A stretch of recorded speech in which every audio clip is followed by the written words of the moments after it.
In the genre of cozy gaming, we have seen tons of games that go through an early access phase where players can buy into an unfinished game to play test it as it progresses towards a fully complete and polished release. You may also see this stage referred to as alpha or beta.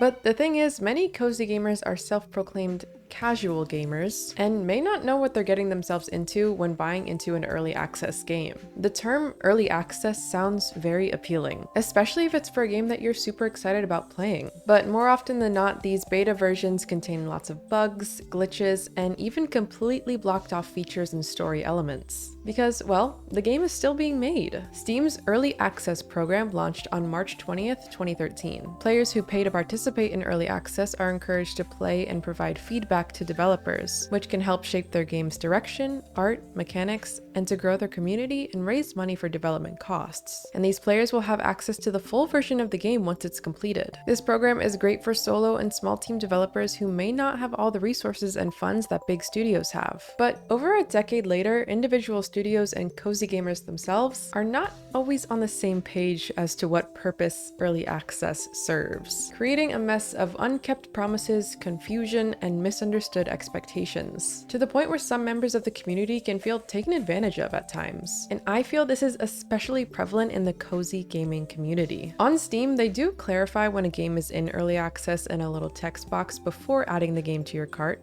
which is helpful, but unfortunately not everyone reads the fine print like they should. And when you go to finalize your purchase of an early access game, the checkout process does not clarify that this is indeed an incomplete game that may or may not ever be fully completed, which could lead to an underwhelming experience and potential disappointment that could leave a sour taste in gamers' mouths. And if you prefer sweet instead of sour, let's take a quick minute to talk about today's sweetest sponsor, Capyera. If you or someone you know loves capybaras, do I have the deal for you. Capyera is an independent business home to high-quality capybara themed plushies and accessories. These plushies and accessories make for very thoughtful and unique gifts for yourself or for your loved ones. These sweet babies come in all different shapes, colors, and sizes, like Zeno, the orange bara, Zenny, the straw bara, and the newest addition, Zella, the cappy melon. And even their accessories are to die for. My favorite accessory is the eco-friendly cappy tote bag. I get so many compliments on this bag when I wear it out. If you'd like to purchase any products from Capyera, you can visit capyera.com and use code MRIZ10 for 10% off of any purchase. Plus, they usually have great sales going on their website that can be stacked on top of my creator discount code. Like right now, you can get up to 40% off with their current summer sale. And stacked with my code, that's 50% off. A steal if you ask me. Capyera ships worldwide, has free delivery for orders over $40, they have a hassle-free 14-day return window for US orders, and they're suitable for all ages. Using code MRIZ10 at checkout is a great way to support the channel while also getting something for you or a loved one in return. That's capyera.com and use code MRIZ10 at checkout. Thank you so much for hearing me out. Let's get back to the video. There are hundreds of examples of early access being helpful and harmful to a game's reputation. It seems there aren't really any guidelines as to what an early access version of a game should look like. So it's kind of a gamble as to whether or not you're paying for a completely unplayable, bugged out game, or a game that has major parts of the story blocked off, or a well-rounded game with a few bugs here and there. Also, it seems there are no rules or regulations for the amount of time that a game can be in its early access stage, generating passive income for the developer.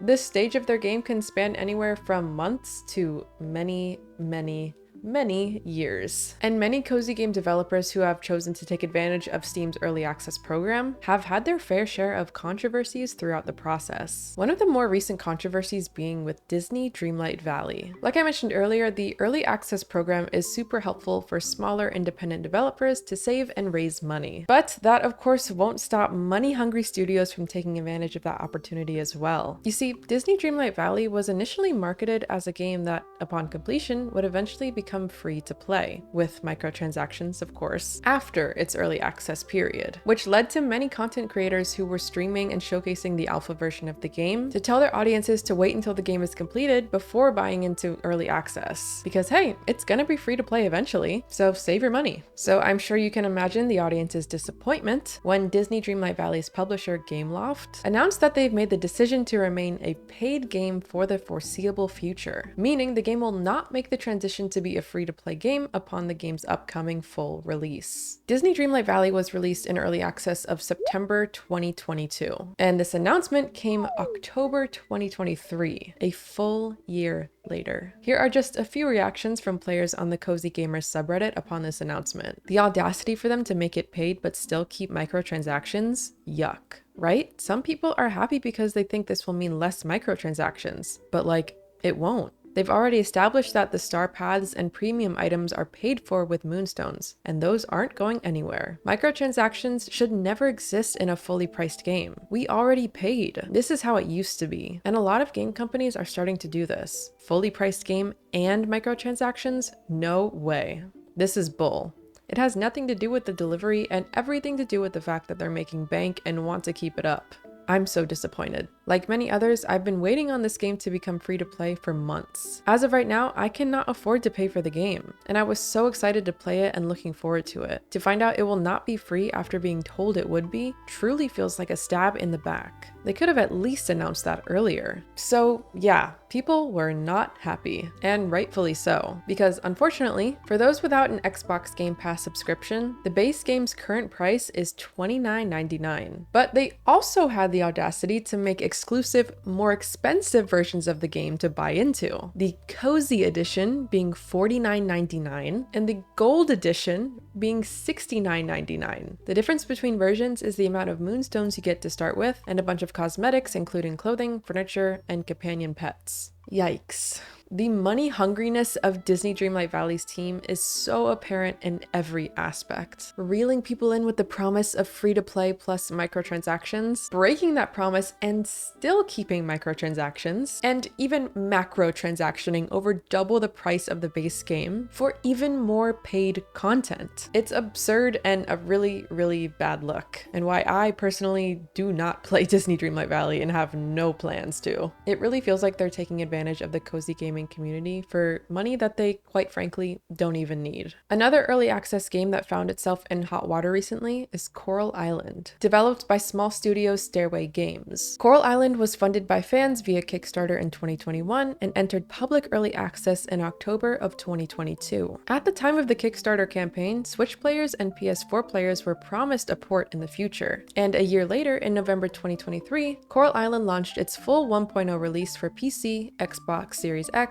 and PS5. No Switch port and no PS4 port, like was promised. For a while, the only substantial information that the Switch backers had was that there were no updates on the port yet. And on July 22nd, 2024, Coral Island made an announcement tweet that their 1.1 patch is live. And they were met with a ton of backlash and allegations on Twitter. One user by the name of Blake stated in a viral tweet, "What Stairway Games doesn't tell you is that they got 1+ million on Kickstarter and not only let Switch players who asked for a Switch key down by never giving updates on a Switch release, but also changed PS4 keys for backers to PS5 keys, as if they all had a PS5. Fuck Coral Island. Damn." This tweet was followed along with some screenshots of some very upset Switch players. "Super gross how you made $1 million but somehow can't let your Switch people have a Steam key. Unbelievable that after the game has been released on all other platforms for so long, there's no update, date, or even mention of a Switch key. I wish they'd just be honest and admit they're waiting for the Switch 2 to come out." To Stairway Games' defense, I did see a post from Cozy creator Peyton's Corner, who responded with a screenshot saying, "It looks like backers were previously given the option to exchange out their keys prior to 1.0 after acknowledgement that the Switch port would be longer than they expected. Not sure why it had to be submitted by November 1st though, but not everyone has the ability to play games on PC, and the Nintendo Switch is a very accessible console for cozy gamers. So obviously this key exchange is not going to cut it for lots of players who bought into early access because of the promised Switch port. And it seems these viral tweets got to Coral Island's team,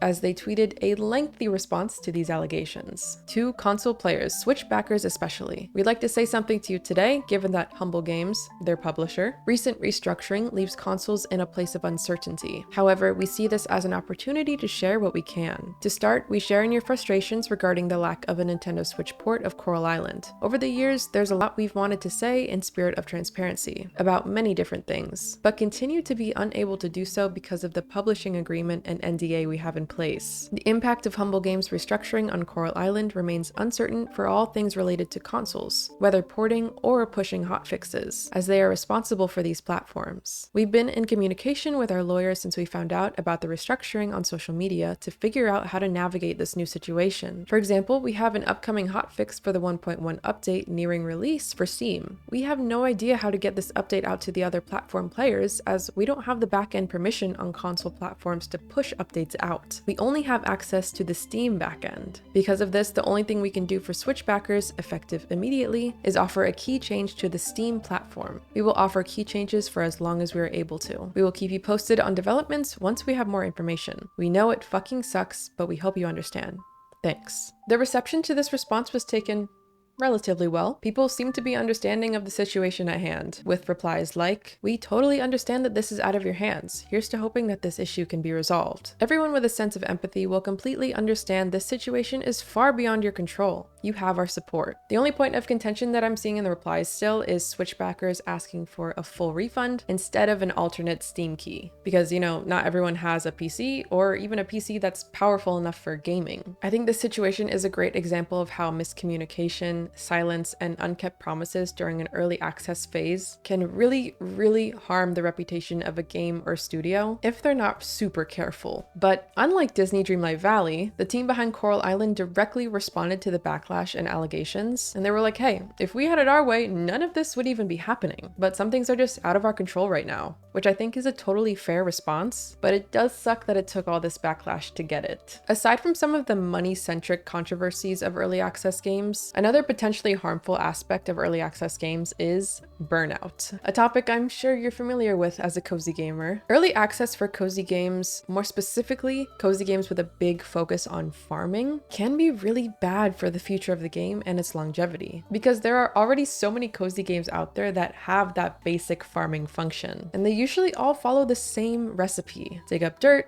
plant seeds, water seeds, harvest crops, acquaint the locals, go to festivals, repeat. And when a game is in early access, obviously it's not fully complete. And what makes farming games fun is not the core farming mechanics. It's a fully fleshed out story, the hidden secrets and Easter eggs, and all of the little nuances that get added to a fully complete and polished game. But when a game is not fully complete and we're just kind of focusing on the core farming mechanics, it gets monotonous, repetitive, and boring fast. And by the time the game is fully released, when the hype should be at an all-time high, the hype has unfortunately already died down for the majority of the people, especially if it's a game that has been heavily streamed by content creators. Because, well, people are over it. Not to mention, a lot of the times when a game leaves early access, you pretty much always have to restart the game entirely, which can be an overwhelming thought for gamers who feel like they've already made so much progress and weren't aware of the fact that this might happen when they signed up. And this by no means is the fault of the developers. Losing progress in an early access playstate is almost always the case because of big changes to the game's mechanics and code in the backend that we can't see as a consumer. It's nearly impossible to transfer save data without completely breaking the game. And that's just a risk that some developers choose to take in order to playtest their games and also make some extra income. It's really a risk versus reward kind of situation. In all honesty, by supporting developers financially during early access, you're more so supporting the idea of a finalized game. There is no actual guarantee that there will ever be a finished product. There are tons of games that have been in early access for years that have seemingly been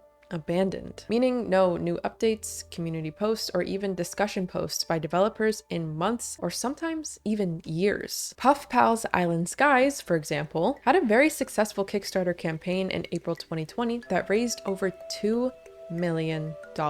And at the time of research, the development team situation is starting to raise some questions and concerns from the game's backers. On the Cozy Gamer subreddit, a user made a post about the lack of communication and updates from the team lately, stating, "I've been keeping up with PuffPals Island Skies for a long time. It's probably one of the best looking cozy type games that is coming out, but recently there's been a lot of weird stuff going on. The website, at least for me, has been broken since they last updated it with their roadmap. The alpha seems broken. A ton of of people couldn't get into the game after buying it. According to their alpha playtest, it just gives them a black screen but doesn't launch. They recently changed their purchase for the alpha to out of stock, but still haven't updated anyone on the game at all. The last update was March 6th. It's now July 9th. This is all really different from 2 updates every month to pure silence for almost 5. People on the Kickstarter have been expressing concerns. What I've been able to gather from those who signed the NDA and can't speak about things has basically been that while there's a few more updates, most backers don't feel like they know what's going on either. They have a rough estimate of release in 2025. They are currently posting copy-pasted messages on their Kickstarter comments. They say they want to improve on their communication, but they aren't engaging with their backers about the concerns in terms of lack of updates. Another user responded saying, "I did ask the Discord about this recently and they gave me this reply. The game is planned to be in alpha until the end of the year, then we will move on to early access. We're working on improving our communications to bring you more updates in the near future. We're currently in alpha version 1.3, which you can still play." But if you take a look at the PuffPals Island Skies alpha playtest reviews on Steam, a post was made all the way back on February 29th, 2024, stating, "Since the last update, I can't start my game. It opens fine, starts up a black screen loading page with a circle in the corner and the alpha state at the top, but it never loads in. I've verified my game files and reinstalled the game without success. Any ideas?" And from the time of this post all the way to July 26th, 4 months later, people have been replying that they're having the same issue, stating things like, "Glad to know I'm not the only one. I thought they closed the alpha playtest. I haven't seen any updates or recent conversation about the game even in their Discord. Just got my key today and can't even play it. So disappointing. Doesn't work for me either. It's like they went ghost. I'm starting to think it was a scam." Communication and transparency is so important in situations like these, where people are paying you their hard-earned money for a product or service. Even if the news is negative, it's so much better to just communicate that than to ignore it. I really hope that PuffPals Island Skies does manage to pull through and make a great game, because from the little pictures and videos that we have of the game so far, it looks like it could be a really great one. While there are a ton of examples of early access games going a bit haywire, there are plenty of games who have had a ton of success so far in their early access stages. To name a few of the more recent examples, Capyera, the free-to-play life simulation online MMO, where you can craft, cook, fish, and farm with friends and adventure a vibrant new world with colorful characters and mysteries. Capyera's open beta for Windows was made available in August 2023, and so far it has been very successful with a bustling community of players. Marshall Cast for Polygon has said that Capyera's success relies on its update schedule, stating, "Capyera's greatest redemption or its ultimate failure is going to come from Singularity 6's update schedule. To its credit, the developer has already been nimble with updates and fixes. The game's first major seasonal event, the Magi Market, launched at the end of August in 2023. In its first iteration, the event was an infuriating nightmare carnival where players had to compete to chase down a very limited number of creatures in the hope of scraping together enough tickets to eventually buy a cosmetic. After a recent patch, the event now showers players with rewards at the market. Dinkum is another game that has been in early access for quite some time. Dinkum is a 3D open-world RPG set in the Australian outback, and the 18,000 plus early access Steam reviews are overall very positive, even though the game has been in the early access stage for about 3 years now. And the developer seems to be very responsive to the community with keeping everyone updated on the development process and update roadmap. And similarly, Traveler's Rest is another early access game that has a very active independent development team and community of players. Traveler's Rest is a tavern management game where you can brew your own beer, run a farm, and build relationships. The official subreddit for the game is extremely active, with tons of posts from the moderators, development team members, and playtesters, which, as we've discussed, open communication is probably the most important thing to keeping your players content. When it comes to my own personal opinion on the topic, I think it's a very nuanced subject. I like early access for the purpose of bringing potential games to market that otherwise probably would have never been made. It gives indie developers the funding they need to make their ideas come to fruition, which is great. It's a very cool thing to be able to fund and support indie games this way. But I do think the longevity of the game can sometimes suffer at the hands of early access. And when buying into an early access game, it's so important to make sure you're not just blindly purchasing a game. It's important to do your research on the developers to see what kind of history and experience they have. From a gamer's perspective, early access has the potential to cause major encounter frustrations because a lot of players either don't know what they're buying into or dislike the ever-changing flows of early access game development. When a developer of an early access game talks about features that they're working on, but those features don't make it into the final product, many gamers will call it a broken promise. When in reality, every game that has ever been made has planned for features that eventually get cut out for one reason or another. The transparency and frequency of updates can be a double-edged sword for developers because they run the risk of upsetting their current user base, but they also need to focus on making their final 1.0 version better. So in that regard, it's a very slippery slope. They're very much walking on eggshells. Misinformed communities can surround a lot of early access cozy games and makes it harder for developers to communicate honestly with their players. I'm not exactly sure how to improve that aspect, but I think it would make early access developers a lot more transparent and gamers happier. But what do you guys think? How can we improve the early access program for gamers and developers? Have you ever supported a game's development during early access? And what was that experience like for you? Please let me know all your thoughts down in the comments below. I would love to read them. Thank you so much for watching, and I will see you in the next one. Bye!